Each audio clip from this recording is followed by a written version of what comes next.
હે નારદ, જો તારે મને મળવું હોય અથવા કોઈએ મને મળવું હોય ને તો મારું એક જ ઠેકાણું છે. ક્યાં? તો કે મારા ભક્તોના હૃદયમાં. એટલે તો આપણે આપણા વડીલો કહેતા ને, શું કહેતા? એ ભક્તિ રે કરવી જેણે એ રાખ થઈને રે, એ મેલવું એ અંતરનું એ અભિમાન, એ મેલવું અંતરનું અભિમાન. ભક્તિ કરવી હોય ને તો બધું અભિમાન મૂકી દેવાનું. અને પાનબાઈ તો ન્યા સુધી કહી ગયા છે. ગંગા સતી અને પાનબાઈ, તમે ઇતિહાસ તો જોવો આપણા ભારતનો. સાસુ છે ને એ વહુ પાસેથી ઉપદેશ સાંભળે છે. હા, સાસુ છે વહુ પાસેથી ઉપદેશ સાંભળે છે. અને શું કહે ખબર?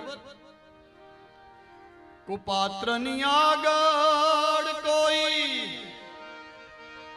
એ વસ્તુ વાવીએ પાનબાઈ,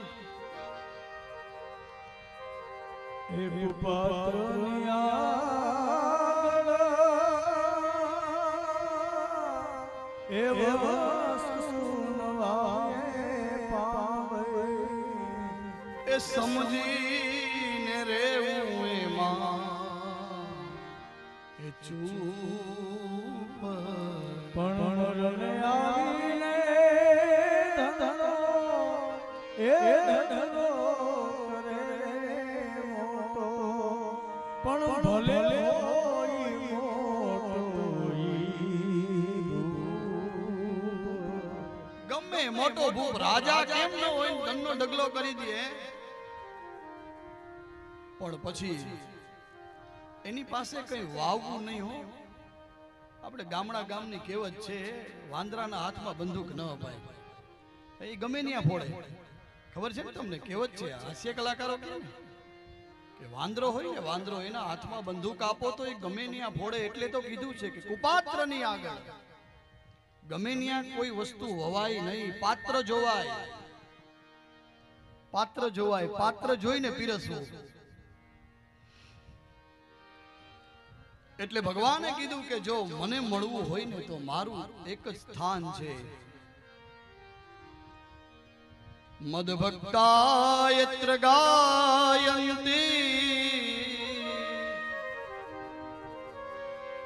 તત્ર તિષ્ઠામિ નારદ. ભક્તોના હૃદયમાં મારું સ્થાન છે. અને એ પણ કઈ રીતે?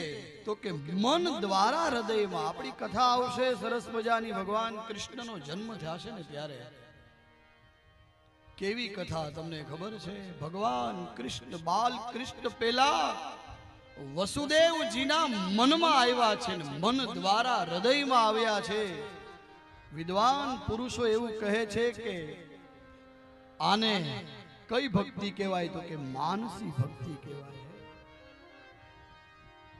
મનથી હૃદયમાં આવાયો. ક્યાંય જવું હોય ને તો પેલા કોકના મનમાં જવું ને મનમાંથી હૃદયમાં ઉતરી શકાય.